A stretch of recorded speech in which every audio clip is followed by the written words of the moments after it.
Hello, my name is Didi Binder. I'm a volunteer from the United States. I'm working in the health center in San Sebastián, relatively near Cusco, and it's like maybe 15-minute ride via combis, which are like the small kind of bus things that they have here. I have basic emergency medical technician training, which is like a lower-level paramedic, and I'm a sophomore at Amherst College in Western Massachusetts, studying music and pre-medicine. So when I was here for a month doing a large variety of things, and I spent the first long while over there working with Dr. VolSol, and he does general practice and just like basic consultations for a large variety of patients. We have little babies that usually have colds. Occasionally there's tuberculosis, but usually what we do is we refer them to another room over there where they give them pills to help and fix everything. There's also, we see a lot of mosquito bites that go wrong. Like, there's something called leishmaniasis, and what happens is you get a bite, you get infections, and it can be pretty bad, but if you treat it with 20 days of pills, which are rather rough because you can puke and stuff like that, but then at least your nose doesn't fall off. So, as you can see, we did a large variety of things over there. He also takes care of some of the surgeries that we have here in this room, which is called topical. It's the topical side. We give injections for things like penicillin, that's one of the larger shots, Depo-Provera, which is birth control, things like that. A lot of antibacterial, things like that. And we also take out sutures, put in sutures. Occasionally, we've had some other things in here, like Dr. VolSol has come in to do a variety of sutures, like for large things that might happen to, but large wounds. Usually happen to kids when they fall down. We had a lady who had a cesarean section, things like that.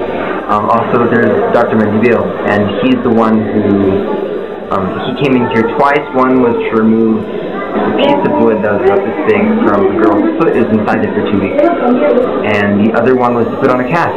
So this was my first experience volunteering in a health center, and I've never had this much medical experience before, except perhaps a little bit through my basic paramedic training, but it was geared differently. That's more based on transport and taking care of patients, making sure they don't die when you bring them to the hospital.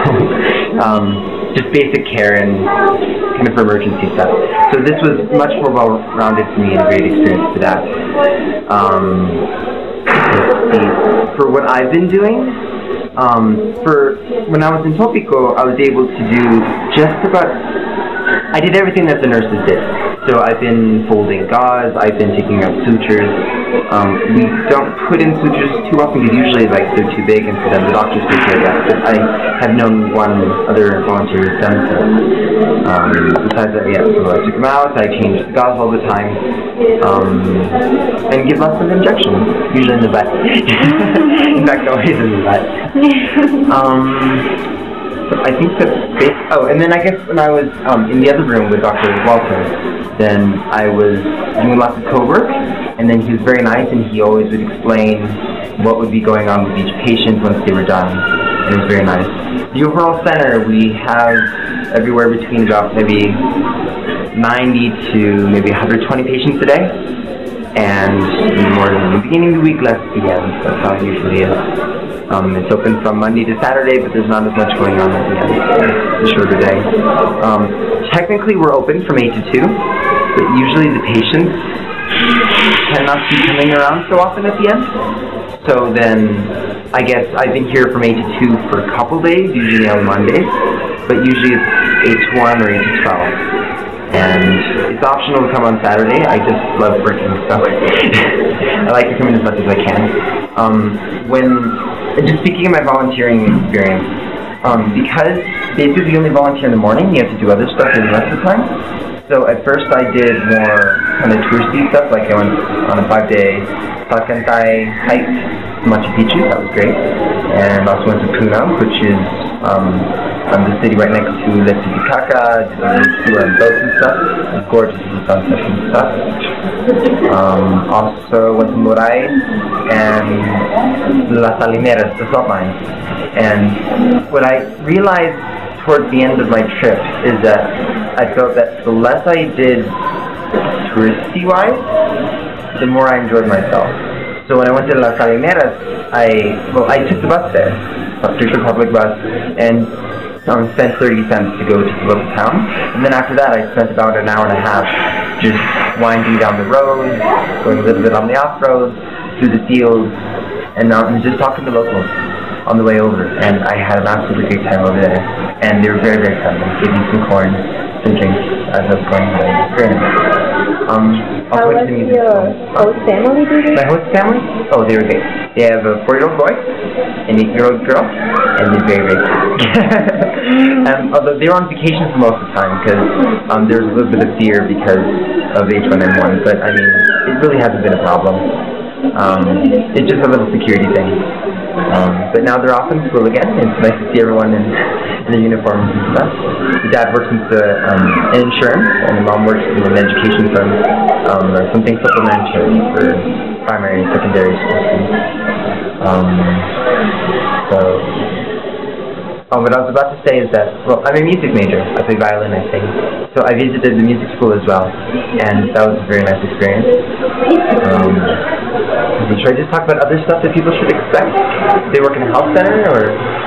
In general. Okay.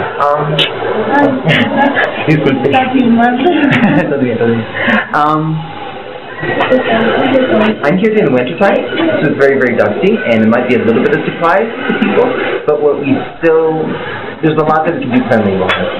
There's an oven right over there, what we do is, after we fold all the gauze, we put them in there, and I think it goes up to about 200 degrees Celsius, and yeah, everything is very nice and clean. We have lots of alcohol wipes and everything. So although it's rather dusty, that which we do work with is very, very clean, and I found that very nice. Can you use something to show us how do you work? How do I work? Show us. Well, I can tell you, I'm going to visit this picture right now. At least when we change gauze, we have distilled water. So we pour that over the wound first. Usually, just kind of make it looser so people take off. We don't usually, well, of course we wash our hands first with alcohol, ice, and cotton, and then we start taking out the tape and all that stuff.